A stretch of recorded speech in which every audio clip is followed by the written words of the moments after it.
Salut à tous, c'est Nico et bienvenue dans cette nouvelle vidéo où on a plein de trucs à couvrir puisque Games Workshop a lâché hier une grosse mise à jour des règles. Alors j'ai pas pu le couvrir hier parce que je vous filmais un petit rapport de bataille, pas narratif cette fois, plus didactique et compétitif où avec mon adversaire qui est un joueur très aguerri de Ligue 2, on vous explique pourquoi on se déploie à tel endroit, chaque mouvement, pourquoi est-ce qu'on décide d'utiliser ou non un stratagème dans tel ou tel cas, les erreurs qu'on a commises, etc., etc. Donc ça sera plus un rapport de bataille classique, mais le but c'est de vous expliquer les trucs. Vous aurez ça en fin de semaine, mais du coup évidemment ça ne m'a pas permis de faire la vidéo hier, donc elle vient aujourd'hui. On a des mises à jour de règles assez légères, on a les nouveaux persos Iron Hands et White Scars, on a les nouveaux détachements Iron Hands et White Scars, et on a la nouvelle fiche d'unité pour la Kill Team Deathwatch qui marche aussi pour les agents de l'Imperium.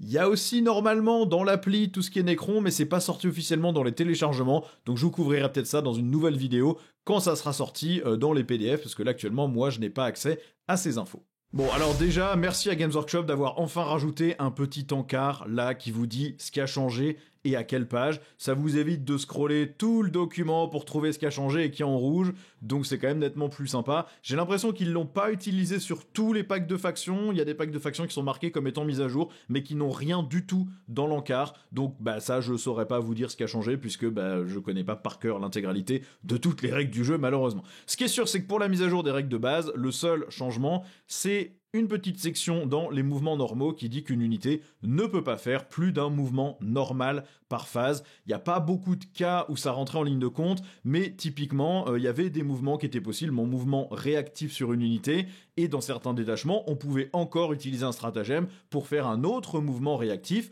et il n'y avait rien qui l'empêchait, donc on aurait pu faire par exemple avec un lieutenant à combi bolter, quelqu'un s'approche à 9 pouces, on fait son mouvement réactif, quelqu'un se réapproche à 9 pouces, et en Gladius, de mémoire, on a un stratagème qui permet de refaire un mouvement réactif. Bon on aurait pu le faire 2 fois tel que les règles étaient écrites, maintenant ils ont limité ça à 1 fois par phase, c'est quand même nettement plus logique, ça va pas affecter le jeu de manière majeure. Au niveau des packs de factions, il y en a plein, comme j'ai dit, qui sont marqués comme étant mis à jour, mais qui n'ont aucun changement.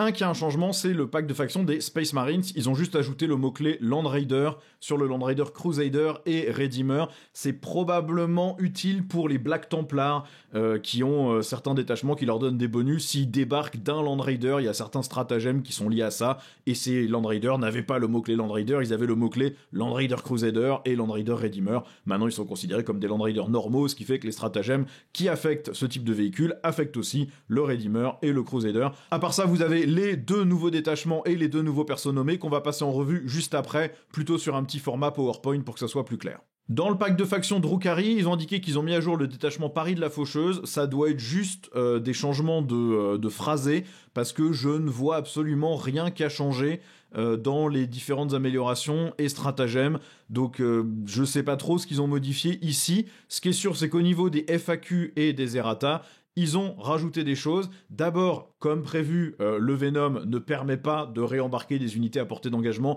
Telle que la règle était écrite, on aurait pu l'interpréter comme si c'était le cas, qu'on pouvait, avec le Venom, aspirer une unité à 6 pouces qui était au corps à corps avec l'adversaire.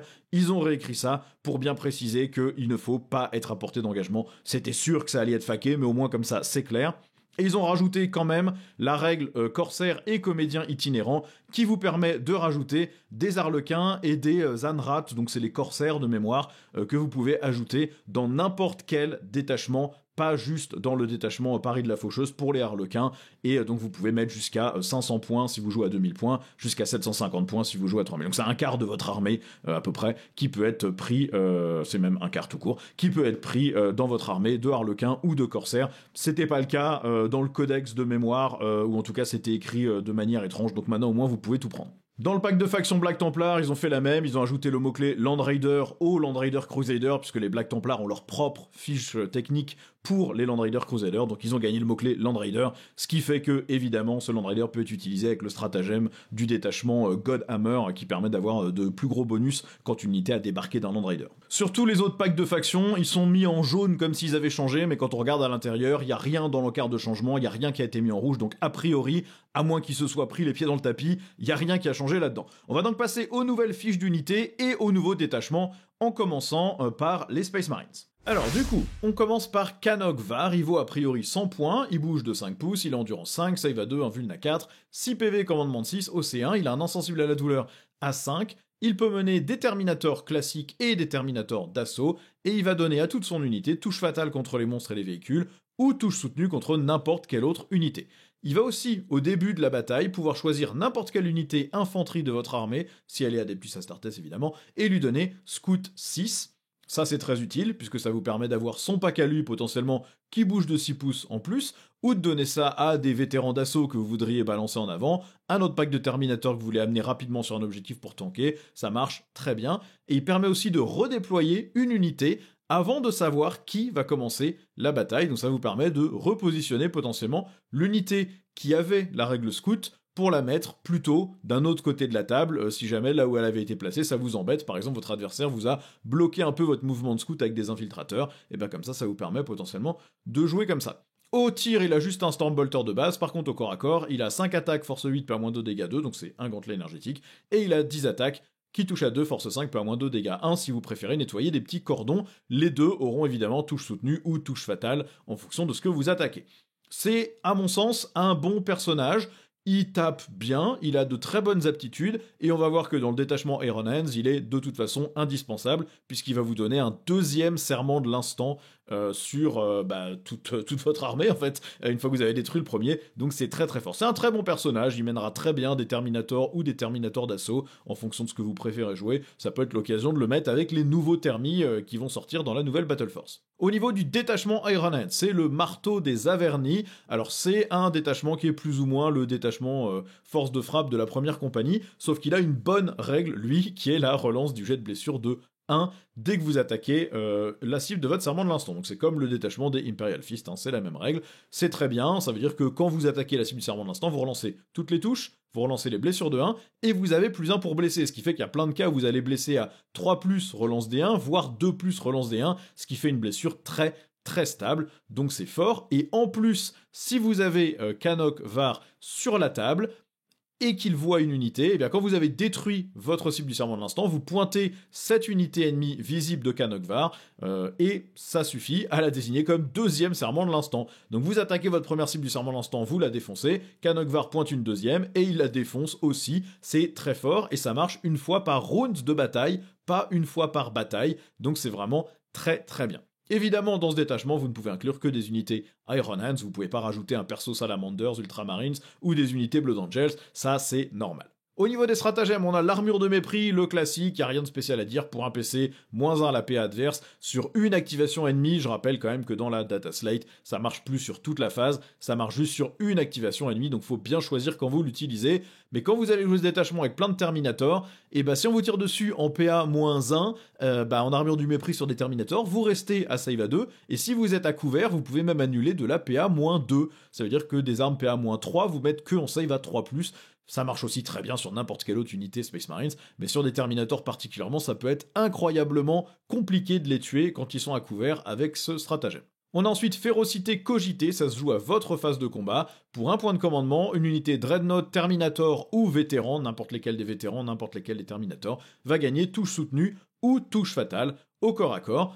Très utile pour dégommer la cible, vous avez déjà un pack avec Canuck Var qui va avoir touche fatale ou touche soutenue en fonction de ce que vous attaquez, là vous pouvez l'avoir sur un deuxième pack en plus, et combiner ça éventuellement avec le serment de l'instant pour aller pêcher des 6, et donc augmenter le volume de touche fatale ou de touche soutenue, c'est très efficace, c'est un très bon stratagème. On a ensuite Barbarie Impitoyable à votre phase de tir ou à la phase de combat, vous ciblez encore une fois Dreadnought, Terminator ou Vétéran, et vous leur donnez plus 1 pour toucher. Et si en plus votre unité est en dessous de son effectif initial, donc vous avez perdu une figurine, ou un PV sur un Dreadnought par exemple, eh bien vous avez aussi plus 1 pour blesser, ce qui fait que ça vous rend complètement autonome par rapport au serment de l'instant, parce que vous passez en touche à 2+, donc vous allez toucher quasiment tout, et vous avez le plus 1 pour blesser, sans avoir besoin du serment de l'instant, donc c'est très fort, et si vous combinez ça avec les touches fatales ou touches soutenues du pack de Canuck Var ou du stratagème précédent, là vous touchez à 2, donc définitivement tout ce qui n'a pas fait un 6, eh bien vous le relancez pour aller chercher vos touches soutenues ou vos touches fatales. On a ensuite Vigueur Augmétique, ça se fait à la phase de charge adverse, vous ciblez encore une fois pour un PC, une unité Dreadnought, Terminator ou Vétéran, et vous allez lui donner -1 dégâts jusqu'à la fin du tour. Alors c'est assez space, ça se fait à la phase de charge, après qu'une unité ennemie ait fini un mouvement de charge. Mais donc ça veut dire que vous pouvez un peu inciter l'adversaire à vous charger, il va vous déclarer une charge, il va vous envoyer une unité, vous déclarez rien, il vous charge avec une deuxième unité, vous déclarez le -1 dégâts, et là soudainement, les deux unités qui voulaient vous taper dessus, tapent peut-être en dégâts 1 au lieu de dégâts 2, en dégâts 2 au lieu de dégâts 3, et sur des Terminators, ça pète complètement les stats, et ça peut être très efficace. Donc en fonction de ce que l'adversaire envoie, vous pouvez voir si ça vaut le coup ou pas de le cramer à la fin du mouvement de charge. Et si jamais vous le cramez dès la première charge, ça peut décourager l'adversaire d'envoyer une deuxième unité qui du coup potentiellement ne ferait rien. Donc c'est très utile. Et vous pouvez cibler un Dreadnought, sachant que le Dreadnought Redemptor a déjà -1 dégâts, il passe à -2 dégâts. Donc s'il se fait charger par des trucs dégâts 3, soudainement c'est dégâts 1. Alors évidemment ça met pas les dégâts à 0, il prendra toujours 1 dégât par attaque, mais même sur des grosses attaques de perso qui font des trucs genre D6+1, ça permet quand même de vraiment réduire la létalité totalement. Vous combinez ça avec une armure de mépris pour -1 PA et -1 dégâts sur une escouade de Terminator par exemple, ça devient vraiment infernal à tuer. On a ensuite la balise Dominator, ça se joue à votre phase de mouvement, vous ciblez l'unité Dreadnought, Terminator ou Vétéran qui est à portée d'un pion d'objectif que vous contrôlez, et ça le rend sticky, donc ça veut dire que vous pouvez vous barrer de l'objectif, mais vous en gardez le contrôle, et c'est bien parce que ça se fait en phase de mouvement, c'est-à-dire que vous pouvez faire bouger tout le reste de votre armée, voir si vous arrivez à amener une unité sur cet objectif-là pour prendre le relais, et dans ce cas-là, vous n'avez pas besoin de cramer le stratagème, vous dégagez de l'objectif avec votre grosse unité, et vous venez prendre l'objectif avec une petite. Si finalement vous ratez votre advance, que votre mouvement se fait pas bien, ou que finalement vous avez besoin d'aller ailleurs, vous cramez ce stratagème, et vous dégagez de l'objectif avec votre grosse unité de vétéran, de Terminator, ou votre Dreadnought, et vous gardez le contrôle, donc c'est très réactif, et ça vous permet de donner des options de jeu, c'est très bien. Ensuite, on a l'exfiltration par navette, ça se fait à la fin de la phase de combat adverse. Pour un point de commandement, une unité de Terminator, qui n'est pas en portée d'engagement, peut retourner en réserve. Ça c'est parfait, vous reprenez Kanokvar et vous le remettez à votre prochaine phase de mouvement pour qu'il ait une ligne de vue pour avoir le deuxième serment de l'instant, ou vous prenez une unité de Terminator qui a fait son boulot quelque part sur la table, qui a plus rien à aller impacter, vous la reprenez, vous la retéléportez ailleurs pour retenter des charges ou pour se positionner à un meilleur endroit. C'est toujours utile, le retour en réserve c'est toujours très fort de toute façon. Au niveau des améliorations, on a le Spiritus Ferrum qui vaut 25 points, plus une attaque sur les armes de mêlée du porteur, ou plus une attaque sur toutes les armes de mêlée de toute l'unité du porteur, une fois par bataille. Ça c'est super utile, vous prenez des vétérans Vanguard avec un perso, vous les faites charger, vous cramez ça pour qu'il y ait des attaques en plus, vous leur mettez pour un PC le touche fatal ou le touche soutenu, ou le plus 1 pour toucher à 2+, et vous lavez incroyablement fort tout ce que vous vouliez taper, c'est très très efficace, et pour tout le reste de la bataille, le porteur a toujours plus une attaque, ce qui n'est pas ridicule sur la plupart des persos de corps à corps Space Marines. Pour 25 points, je pense que c'est bien. On a ensuite le rugissement médusien pour 30 points, ça c'est très cher. Toute unité ennemie qui rate un test d'ébranlement à 6 pouces du porteur va perdre une figurine automatiquement, sauf monstre et véhicule évidemment. Une fois par bataille, quand l'unité rate son test d'ébranlement, vous pouvez décider que c'est un des 3 figurines au lieu de une seule, toujours hors monstre et véhicule. Alors, c'est très marrant, mais c'est aussi très aléatoire pour 30 points. Il y a des fois, vous allez jamais le déclencher, vous avez payé 30 points pour rien, sachant que ces 30 points, vous auriez pu les utiliser pour transformer une unité de petits intercesseurs en intercesseurs d'assaut, ou d'intercesseurs d'assaut en vétéran Vanguard. Donc je sais pas si ça vaut le coup pour ce prix-là. Maintenant, c'est assez rigolo, et c'est la petite surprise pour l'adversaire, genre « Ah, pas de chance !» Boum, un mec a, je sais pas, un garde custo qui dégage, un gros Terminator d'élite qui dégage, ça peut faire très mal quand même de perdre une figurine, voire des 3 figurines, mais c'est aléatoire. On a ensuite les lauriers de fer pour 10 points, ça donne plus 1 à l'OC du porteur, ça c'est relativement bof, mais ça peut aussi donner plus 1 à l'OC de toute l'unité du porteur, une fois par bataille, au début de n'importe quelle phase. Ce qui est super utile parce que vous posez des Terminators, et à la fin de la phase, si l'adversaire vous en a tué 2, mais qu'il a que 5 dossés, et vous mettez votre plus 1 dossé, poum, vous passez 2 dossés par thermi, et vous lui reprenez l'objectif, et il ne score pas son ACR, l'objectif hostile, voire même à sa phase de commandement, vous l'empêchez de scorer des primaires, en basculant du coup au C2, ce qui est très fort aussi. Pour 15 points, vous avez ensuite Puits d'acier, ça va sur une figurine Terminator seulement, tant qu'il mène une unité, donc des Terminators, à votre phase de commandement, vous pouvez restituer une figurine de Terminator à l'unité. Donc vous jouez ça avec un perso qui mène des Terminators d'assaut, qui du coup à bouclier auront 4 PV, l'ennemi va essayer de les tuer au corps à corps, moins 1 dégât, il essaie de vous tuer au tir, moins 1 PA plus le couvert, et si vous détruisez une figurine, elle revient. C'est l'enfer à dégommer. Ça coûte très cher en points, mais ça peut être vraiment le pack intuable, bien relou. Ça peut être très très sympa. J'aime beaucoup ce détachement, je le trouve très cool, c'est fort avec la relance des 1 pour blesser, le plus 1 pour blesser du serment de l'instant qu'on combine avec ça, le double serment de l'instant parce que vous allez évidemment jouer Kanokvar dans ce détachement si vous voulez en tirer la pleine partie.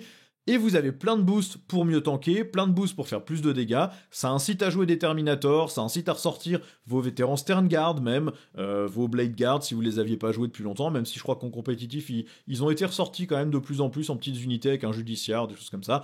Il y a des trucs sympas à faire avec ce détachement, j'aime bien, je trouve qu'il est bien écrit, c'est fun. Maintenant on va passer du côté des White Scars avec Subodenkan qui lui vaut 115 points. Il a un mouvement de 12, endurance 5, save à 3, vulna 4, 8 PV, OC2, commandement de 6. Il ne peut mener que des Outriders qui vont lui donner du coup, quand il charge, plus en force et plus en dégâts, ce qui fait que ses armes de corps à corps passent à 6 attaques touche à 2, force 7, PA-2, dégâts 3 quand il est avec des Outriders, avec lance, anti-monstre 4+, et anti-véhicule 4+. Ou alors il aura son épée énergétique, 8 attaques, qui seront avec des Outriders en charge, force 6, PA-2, dégâts 2, ce qui rend ça aussi très violent pour aller buter du Space Marine par exemple. Donc ça c'est très très bien, mais en plus il a comme règle la capacité de donner à son unité tir et charge quand vous avez fait une avance ou un mouvement de repli. Et si vous aviez déjà tir et charge quand vous avez avancé, alors à la place il gagne plus 1 avance et plus 1 au jet de charge, donc ça le rend encore plus mobile. Et en plus, toutes les figurines de son unité passent à travers les murs quand vous faites un mouvement normal d'avance, de repli ou de charge, ce qui est vraiment fort aussi. Vous pouvez avoir un pack d'Outriders qui bouge à 12, avance, charge, enfin avance, tire et charge, et traverse les murs, et va impacter avec un Subodenkan bien boosté aux hormones avec les bonus des Outriders, mais aussi les Outriders qui du coup vont quand même taper avec 4 attaques de force 5, PA-1, dégâts 2 chacun, ce qui est pas ridicule du tout non plus. Donc là encore, pour 115 points, très bon perso, il a pas le mot-clé vol, malgré le fait qu'il soit sur une motojet, parce que c'est plus un truc répulsor comme les nouveaux chars Space Marines qui volent pas vraiment. Il a quand même grenade, ce qui peut être assez utile aussi pour faire des petits PV d'abord et ensuite aller impacter avec son arme en anti-monstre, anti-véhicule, dégâts 3 avec les Outriders. Il peut quand même dégommer pas mal de trucs, il est vraiment bien. Et on va évidemment vouloir le jouer dans le nouveau détachement qui est la force opérationnelle de la pointe de lance, qui va vous donner sur toute l'armée avance et charge ou repli et charge, quelle que soit l'unité, pas forcément que sur les montées. Et en plus, l'unité de Subodenkan, donc soit lui tout seul, soit son unité avec des Outriders, à la fin de la phase de combat, si vous avez détruit une ou plusieurs unités ennemies à cette phase et que vous êtes plus au corps à corps, vous pouvez faire un mouvement normal de 6 pouces. Et comme vous traversez les murs, vous pouvez vous replanquer derrière un mur, par exemple l'ennemi vous a mis des petits infiltrateurs ou des petits scouts, et bien vous allez les impacter en bougeant à 12, traversant les murs, avant ces charges, vous les dégommez parce que, en général c'est des unités pas très solides, et vous vous repliez de 6 pouces derrière un mur pour pas vous prendre la sauce derrière et pouvoir aller impacter autre chose. Ça veut dire que votre adversaire va s'obliger à se déployer vachement plus loin de vous et donc vous avez toute l'attitude pour avancer sur la table. C'est de très bonnes règles de détachement. Il manque peut-être le côté ligne sur les motos qui aurait été sympa pour pouvoir jouer 6 packs d'Outriders si vous aviez vraiment voulu blinder de motos pour vraiment y aller en mode full White Scars. Mais globalement, on va voir que le détachement booste tout, donc vous allez pouvoir quand même varier vos listes d'armées. On a donc évidemment stratagème l'armure de mépris, on va pas repasser dessus, moins 1 PA sur une activation, c'est toujours fort, c'est toujours bien.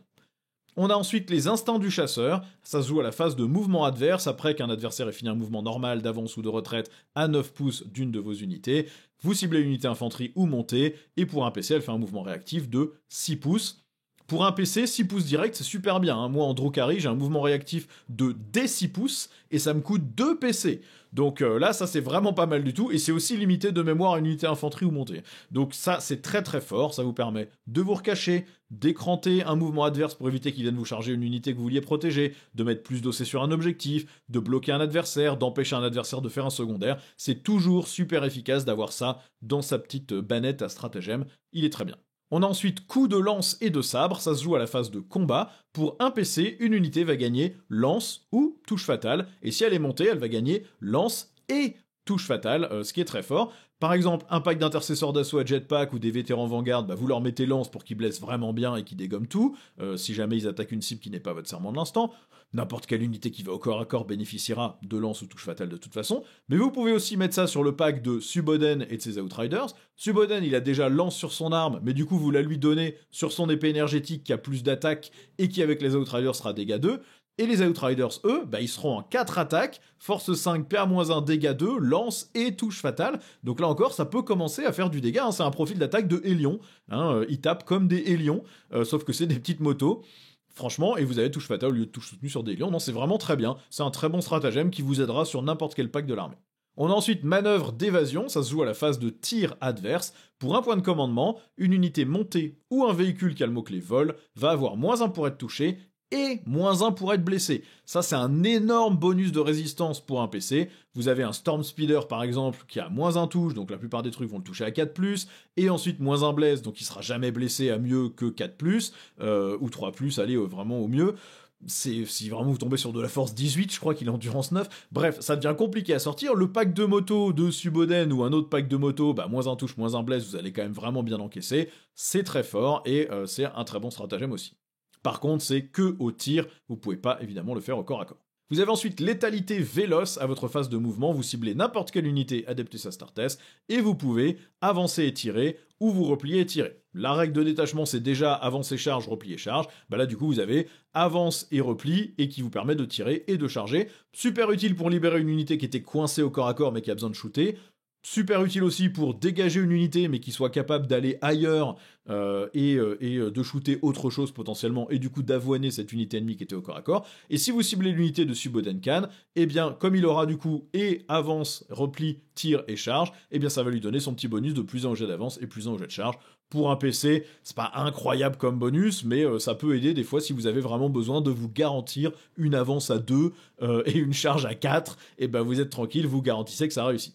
Sinon, vous mettez ça sur un speeder qui va pouvoir avancer et tirer pour garantir sa ligne de vue, c'est très bien. On a ensuite repli et regroupement. À la fin de la phase de combat adverse, vous ciblez une unité montée ou un véhicule qui a le mot-clé vol, qui n'est pas au corps à corps, et vous les mettez en réserve stratégique. Vous prenez le Storm Speeder Thunder Strike qui vous donne un +1 pour blesser sur la cible qu'il a touchée pour tout le reste de votre armée. Ça vous rend un peu indépendant du serment de l'instant. Vous le remettez en réserve et vous le remettez à un endroit où vous en aurez besoin. Vous reprenez vos Outriders pour les mettre quelque part sur la table où ils pourront scorer. C'est des unités de scoring qui sont pas si faciles que ça à sortir. Alors, c'est pas facile à placer sur la table si l'ennemi a bien écranté, mais globalement ça peut fonctionner.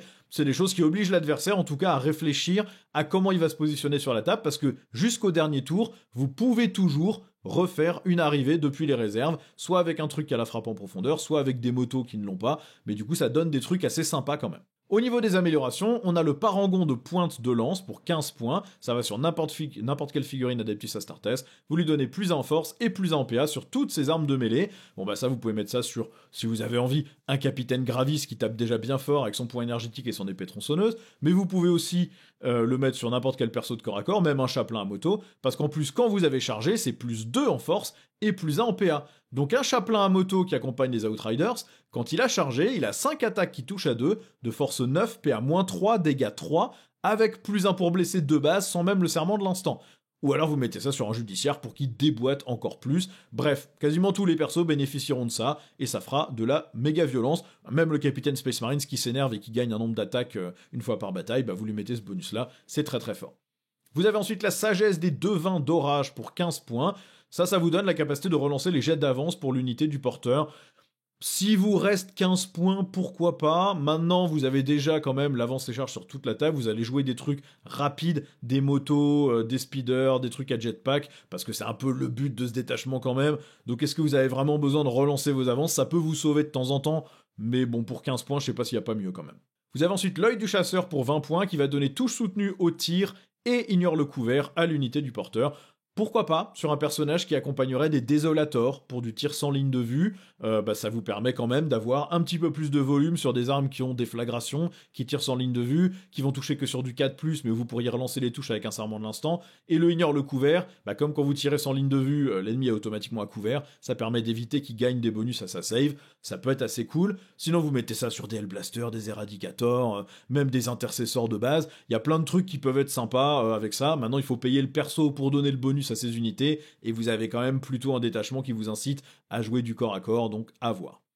Et enfin, vous avez le maître de chasse Shogorien pour 25 points. Ça va sur une figurine montée seulement, et ça permet à l'unité du porteur d'arriver des réserves un tour plus tôt. Donc en gros, un personnage monté, de mémoire, vous avez que le chaplain à moto, mais bon, ça vous permet éventuellement de faire une arrivée précipitée tour 1, dans le tour de l'adversaire, avec un pack qui peut quand même cogner un peu, hein, parce que le chaplain à moto avec des Outriders, quand il charge, il est pas ridicule du tout, hein, donc ça cogne un peu, et puis c'est un pack qui est dur à sortir, et que l'adversaire va devoir gérer, et qui met quand même un peu d'OC sur un objet. Donc il y a des trucs assez sympatoches à faire pour prendre la table assez vite avec cette amélioration-là. Je trouve que c'est plutôt cool. Maintenant c'est limité du coup forcément à un chaplain à moto qui accompagne les Outriders. Je crois pas qu'il y ait d'autres persos montés dans le codex Space Marines pour l'instant. Au global, je suis pas super fan de ce détachement, c'est pas un truc que personnellement je vais jouer. Maintenant, c'est narratif. Si vous voulez jouer des White Scars, vous avez vos motos et les persos à moto qui sont boostés. Vous pouvez jouer des speeders qui sont boostés par le détachement de base, mais aussi par les stratagèmes. C'est fun, c'est mobile. J'aurais bien aimé qu'ils donnent ligne aux motos pour vous inciter à en jouer un peu plus sur la table. Mais ça permet de faire des trucs cool avec une armée à jetpack, des speeders, des motos, voire même des aérodynes, hein, puisque ce sont des véhicules qui ont le mot-clé vol. Donc il y a des choses que vous pouvez faire avec ça, avec les stratagèmes. Franchement, c'est sympa, hein. Un aérodyne qui débarque, qui avoine tout avec 100 lignes de vue parce qu'il voit toute la table et qui ensuite a -1 pour être touché, -1 pour être blessé, il refait un deuxième tour de méga shoot. Il peut y avoir des trucs marrants à faire avec ce détachement, je pense. Donc, faut voir. C'est pas mon préféré, mais je trouve que c'est sympa quand même. On va passer à la kill team Decimus, qui est cette nouvelle kill team Deathwatch. Elle vaut 100 points les 5, 200 points les 10. C'est une unité qui est assez spéciale. Vous avez toujours un seul sergent. Et ensuite, par tranche de 5 figurines, vous avez un Gravis et 3 vétérans, ou 4 vétérans si vous voulez jouer par 10. Donc ça veut dire que si vous voulez jouer par 5, vous avez un sergent, un Gravis, 3 vétérans. Si vous voulez jouer par 10, vous avez un sergent, 2 Gravis et 7 vétérans. Les Gravis, ils ont par défaut le Bolter Infernus. C'est 3 attaques, force 5, PA-2, dégâts 3 et touche soutenue. Ou alors vous utilisez le profil lance-flamme lourd, c'est des 6 attaques, force 5, PA-1, dégâts 1, ignore le couvert. Vous pouvez remplacer ça par un canon frag, c'est D3 attaques, force 7, PA-2, dégâts 2, touche fatale, déflagration, lourd, tir rapide D3, mais ça tire qu'à 18 pouces, donc pour avoir le tir rapide, il faut être à 9 pouces pour 2 D3 attaques. Et il a aussi le petit lance-grenade Astartes, qui est le même que celui que les intercesseurs ont. Ou alors vous remplacez Bolter Infernus par le fusil Bolter Hellstorm, 2 attaques, force 5, PA-2, dégâts 2, assaut, lourd, touche fatale, c'est un fusil bolter lourd, mais en PA-2 avec touche fatale, c'est le fusil bolter lourd Deathwatch. Je pense qu'on prend le Bolter Infernus ou le canon frag. Le sergent, lui, il a un pistolet plasma, et il a une arme énergétique qui est pas mal, 4 attaques, touche à 3, force 5, PA-2, dégâts 2, touche soutenue. Et ensuite, par tranche de 5, vous avez un vétéran à marteau, il a 3 attaques qui touchent à 4, force 10, PA-2, dégâts 3, blessure dévastatrice, ou alors, il a la même arme énergétique que le sergent, et un bouclier, pour avoir une invulnérable à 4+. Vous avez forcément par tranche de 5 un vétéran qui a un fusil bolter Stalker, 2 attaques, touche à 3, force 5, PA-2, dégâts 2, lourd, touche fatale et précision, ou vous pouvez remplacer ça par un incinérateur à plasma qui est le même que celui que les Hellblasters ont.